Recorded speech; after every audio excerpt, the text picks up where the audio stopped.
Hey, this is Sri Vishwanath here, and welcome to episode number 29 of the Ask Sri Vishwanath Vedanta show.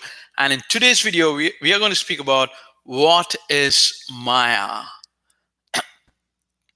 So, Maya is the single most greatest discovery in the history of humanity. Even if you spend your entire life studying Maya, which is what Vedanta spent 5,000 years, it is worth it. The single most important sign why we are here, we don't get it. So Maya is not illusion, says Vivekananda. Maya is not magic. Maya is a statement of facts that the jiva, the embodied soul, is ignorant of. And so I'll tell you two stories and then we'll go from there. So this first story is Shiva and Parvati were traveling in the sky.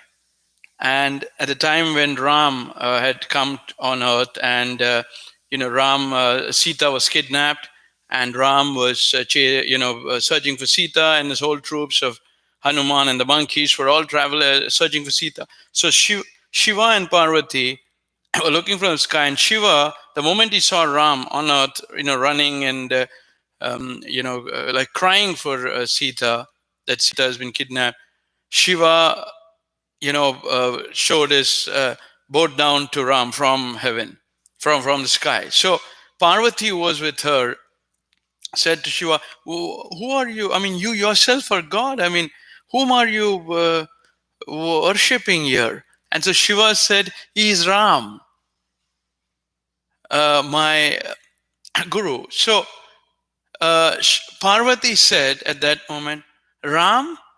Well, Ram is your guru. And then who's this other Ram down which you're saying? So at that very time when Parvati said that, Shiva said, God's Maya has begun, because Parvati herself, who is a goddess, got confused and she thought there is two Rams. So one Ram was God and someone else. This someone else, she herself got confused. So Shiva said, well, you go and check it out to Parvati if you are confused. So what Parvati did was she transformed herself into Sita. She had the power. So she transformed herself Sita, came down to earth and started walking there. And so all the people who were searching for Sita said, told Ram, Sita, we have found Sita. And Ram looked at Parvati, who had come in the form of Sita, and immediately said, oh, where is Shiva? And he recognized Parvati like this. And so Parvati was very ashamed, and she felt very bad. She could not recognize Ram. And she disappeared. And she went back to Shiva and narrated what had happened. Shiva anyway knew. And she was very unhappy. And she said, I cannot live with you because you have taken the form of Sita. And so Shiva went in deep penance. And that's another story. But here's the thing. Parvati herself got fooled. Another person, then the Atman, another Ram. But Ram was not. Even though Parvati came in the form of Sita, he could recognize her. So this Maya, this whole thing of what we see, touch, hear, feel, the whole purpose of Maya is to highlight our avidya. So Maya and avidya, they are two of the greatest words which if you study from the right source like Vivekananda, Adi Shankaracharya, not from anywhere else because it's termed as magical or illusion, it is most beneficial because the whole purpose of Maya, this whole Shrishti, this creation, is to highlight your avidya, your false visualization. The moment you get that, Maya disappears, you no longer are born. So I'll share with you the second story. This is a story which many have heard, but I'll share that again from a different perspective. So this is a story of Narada, a sage, who asked Krishna, what is Maya?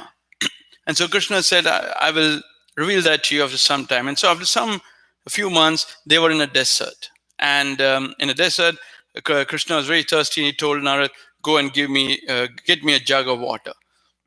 So Narad went off, and luckily for him, he came across a village, and he knocked at the first door. He knocked at the first door. The moment he opened, a beautiful girl opened. And he fell in love with the girl. He forgot everything about what Krishna had said and started talking to the girl, and the talk ripened into love. And he wanted to marry the girl. And so she said, you have to wait until the evening where my father comes. And so his father came. Narad asked his, for the permission to marriage, and his father agreed and all that stuff. And he got married. And then he lived there. He was doing business there. Then he had children, 2 children, and 12 years passed by. Completely forgotten about the jug of water, and he was living a married life, doing all that stuff. And then one day there was flood in the village. Everything was dying. Everyone was dying. Huge flood taking away everything. And here Narad was. Water was coming down, and it was pouring.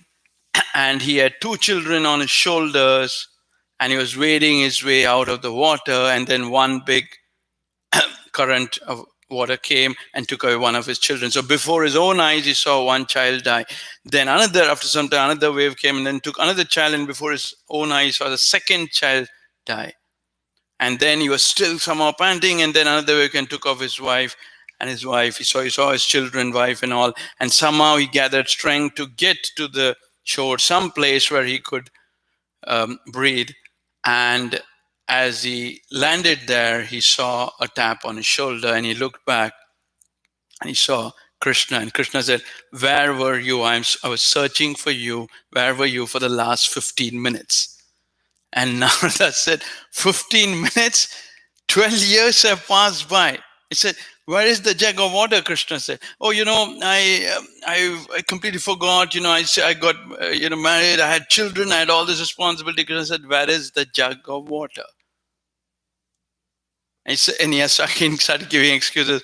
And Krishna said, go back again, which is nothing but come back again to earth.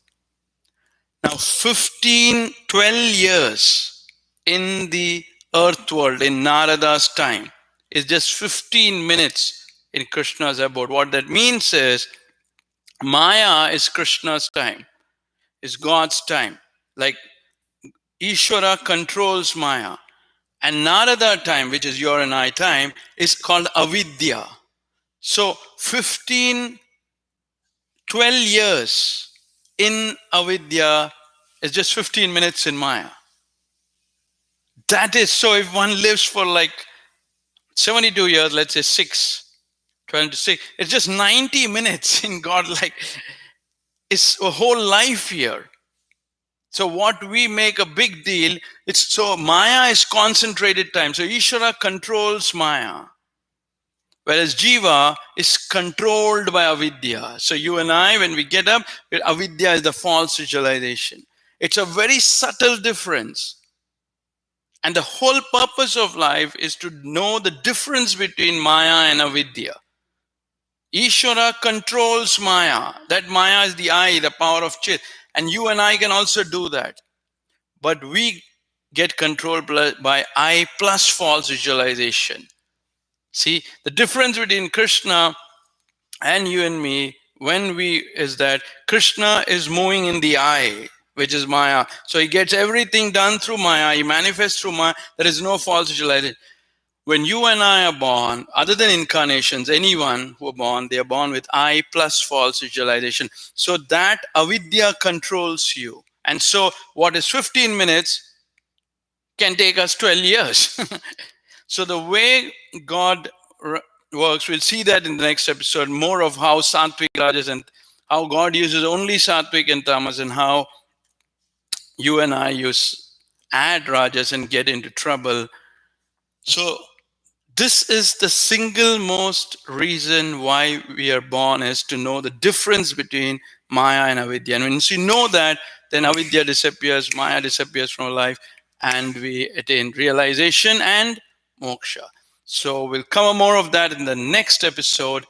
And if you want to know more details on Maya and avidya and to save 3 decades, go to www.magicofgod.com for further details where you can check out and save time and frustration. Thank you and God bless.